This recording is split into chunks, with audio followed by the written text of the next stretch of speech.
অপরাধী যতই চালাক হোক, আল্লাহ ছাড় দেন কিন্তু ছেড়ে দেন না। অনেক সময় আমরা দেখি অন্যায়কারী মানুষ দিব্যি সুখে শান্তিতে জীবন চালাচ্ছে, প্রতারণা করে, মানুষের হক নষ্ট করে, মিথ্যা বলে, ক্ষমতার অপব্যবহার করে, তবুও যেন তার কিছুই হয় না।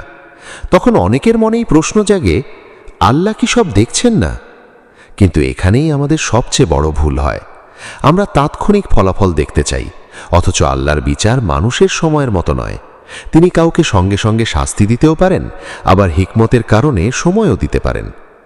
কোরআন ও ইসলামী শিক্ষায় বারবার বলা হয়েছে যে আল্লাহ অত্যন্ত ন্যায় বিচারক। তিনি কারো প্রতি বিন্দুমাত্র অবিচার করেন না। কোনো অপরাধ, কোনো জুলম, কোনো প্রতারণা তাঁর দৃষ্টি এড়ায় না।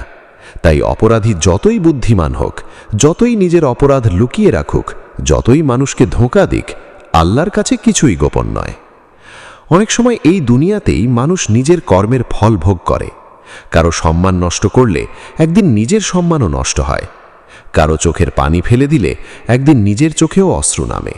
আবার কখনো শাস্তি দুনিয়ায় নয়, আখেরাতের জন্য রেখে দেওয়া হয়। আর সেই বিচার হবে এমন, যেখানে কোনো সুপারিশ, কোনো ক্ষমতা বা কোনো কৌশল কাজে আসবে না।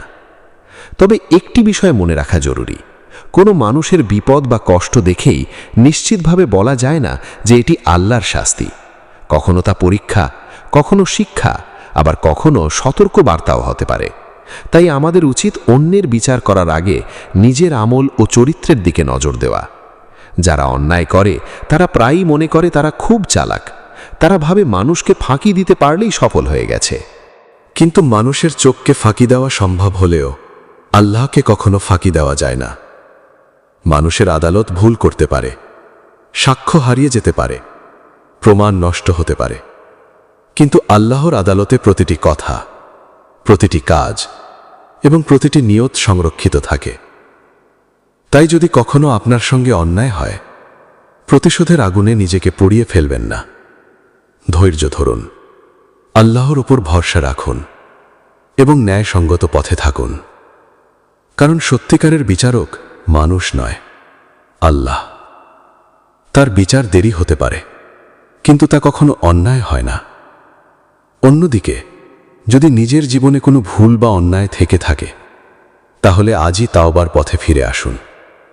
কারণ আল্লাহ যেমন কঠোর বিচারক, তেমনি তিনি পরম দয়ালু ও ক্ষমাশীল। আন্তরিক অনুতাপ নিয়ে তার কাছে ফিরে গেলে তিনি ক্ষমা করতে ভালোবাসেন। কিন্তু অহংকার করে অন্যায়ের ওপর অটল থাকলে সেই অবকাশ একসময় শেষ হয়ে যায়।